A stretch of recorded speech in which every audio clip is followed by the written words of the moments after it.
மர்ம கண்ணாடி. ஒரு ஊரில் பழைய மாளிகையில் ஒரு அதிசய கண்ணாடி இருந்தது. அந்த கண்ணாடியில் முன்னால் நின்று நாம் எதை கேட்டாலும் அது நமது எதிர்காலத்தை காட்டும் என்று ஊர் மக்கள் பேசிக்கொண்டார்கள். ஒரு நாள் அந்த ஊரிலேயே மிகப்பெரிய பணக்காரன் அந்த கண்ணாடி முன் நின்று, நான் இன்னும் எவ்வளவு பெரிய பணக்காரன் ஆவேன் என்று காட்டு என்று ஆணவத்துடன் கேட்டான். கண்ணாடி மின்னியது. ஆனால் அதில் தெரிந்தது அவனது உருவம் அல்ல, ஒரு பிச்சைக்காரனின் உருவம். அவன் கோபத்தில் அந்த கண்ணாடியை உடைக்க ஒரு கல்லை தூக்கி எறிந்தான். அடுத்ததாக அதே ஊரில் இருந்த ஒரு ஏழை சிறுவன் பயந்து கொண்டே அந்த கண்ணாடி முன் நின்றான்.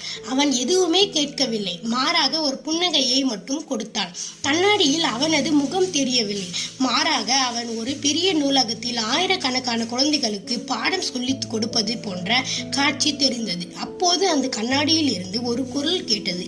அந்த கண்ணாடியில் உன் முகத்தில் காட்டாது, உன் மனதை காட்டும். உன் மனதில் எது ஆழமாக இருக்கிறதோ அதுவே உன் எதிர்காலத்தை மாறும். பணக்காரன் தன் பேராசையால் எல்லாவற்றையும் இழக்கப் போகிறான் என்பதையும், அந்த சிறுவன் தன் அறிவால் உலகையே ஆளப்போகிறான் என்பதையும் அந்த கண்ணாடி உணர்ந்தது. கதையின் நீதி: நம்முடைய எதிர்காலம் நாம் பார்க்கும் கண்ணாடியில் இல்லை, நாம் செய்யும் செயல்களிலும் நம் எண்ணங்களிலும் தான் இருக்கிறது.